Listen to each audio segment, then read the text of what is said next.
Praise the Lord to all of you. I'm Akshita Behra. Hope you are fine with the blessed mercies of God. In my today's section, this is a part 2 of the series, the Arc of Time, Genesis and Revelation. We have already known what is the arc of time, how God defines everything, how He knows everything from He sees the infinite period of time in a very finite thing. Nothing is hidden from Him, and we have come to know through the geographical areas, how through with passage of time, how through series of series of events and projections, how God has made Himself known to His people, like through His prophets, through His man, through His workers, and every day through His Holy Spirit, and even through Jesus.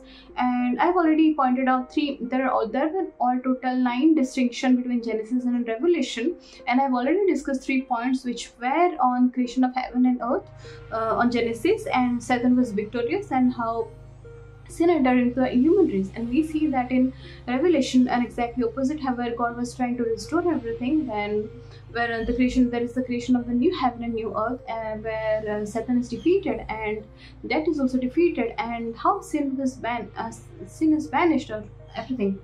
Yeah, and my today's I'll be discussing 2 more points, and it would be on death and Babylon.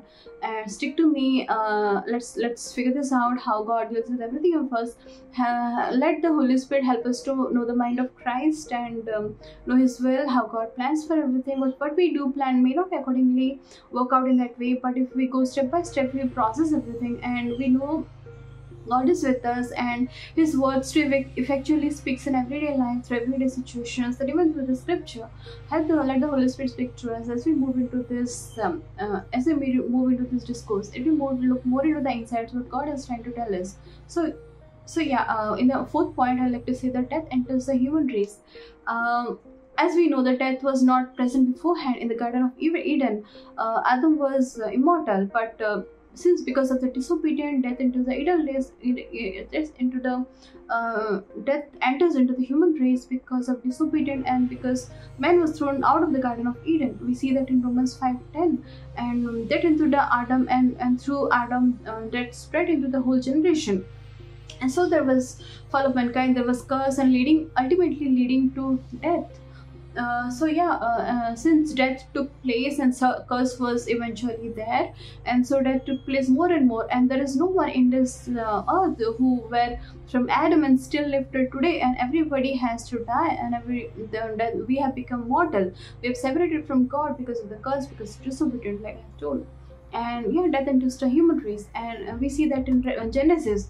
And when it comes to Revelation, we actually see how death is defeated. We know in order to defeat that, for life to be formed, it has to be cured. For example, if man is lying in a deathbed sickness, the ultimately cure for him would be to give him some pills, or either it could be self-healing, or it could be a miracle.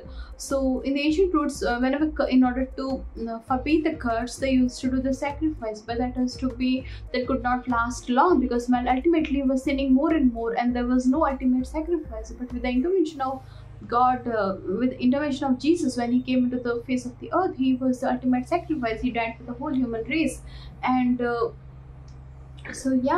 was no measure of he was a method of sacrifice, and in order to defeat death, He had to die, and He rose again in the 3rd day, and because of that, we see that in Revelation, that how death was swallowed up in victory, and how it was thrown into the lake of fire.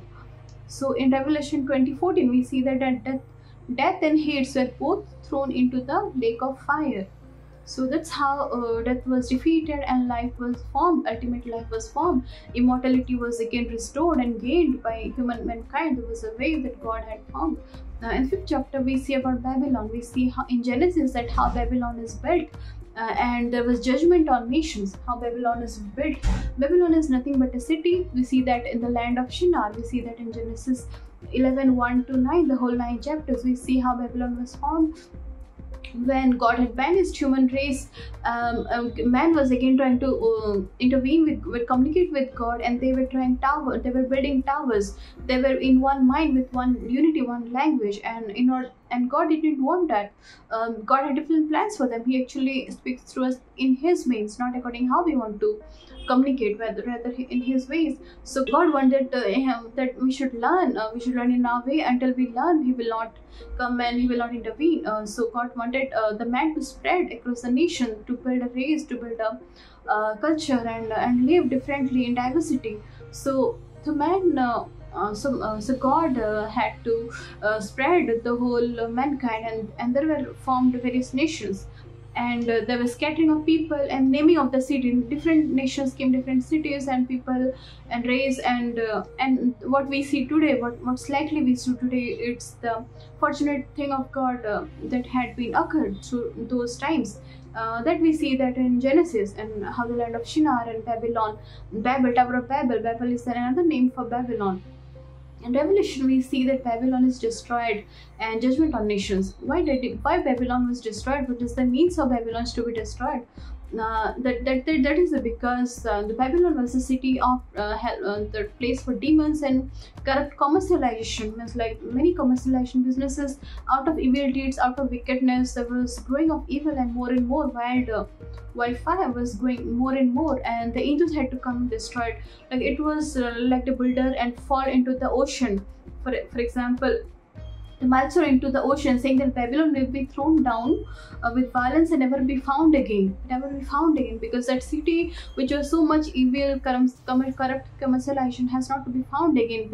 Because God was restoring everything, and He didn't have the mind to again restore Babylon back, because that was the center place. And even the ancient roots of Babylon had so much of evil deeds, like the city that once deceived no kings or merchant would ever come to have any kind of reconciliation with them. Yeah, so martyred believers, they had to be thrown, and they stayed away from them. Even the kings, they stayed away from them. So the book of Revelation reveals that as from the Isaiah prophecy, we see that Babylon is fallen, and even the ancient Babylon was fallen. Even the second Babylon, which we see that in Revelation, which means the end of the age. The end of the age has not yet come, but eventually, as for the Revelation, we will come to that day, the end of the age, end of the days, where the ancient Babylon and both the second Babylon will be fallen, and the sin will be destroyed eventually. The city which was hanging upon,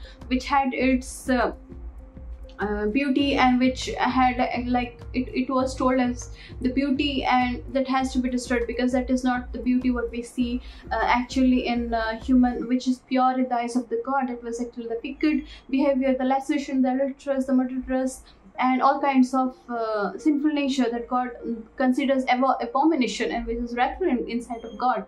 So that has to be destroyed. The Babylon was destroyed in the moment, and yeah, like God has plans for us, plans for you and me, and He has revealed us in time past, and He will reveal us in the time to come. We should not run away from God, rather we should try to have the mind of Christ, to process it, what God is trying to say, and ultimately we'll be victorious. It will not be die, rather we'll live, and will not be like the corrupt city. Our city will be beautiful, like in the temple in the heaven. There is nothing like Babylon, but everything is like bright and shine, and the moon shines, and we can know what actually means to live and to have relationship with God, to see Him face to face, to see Him and be like Him.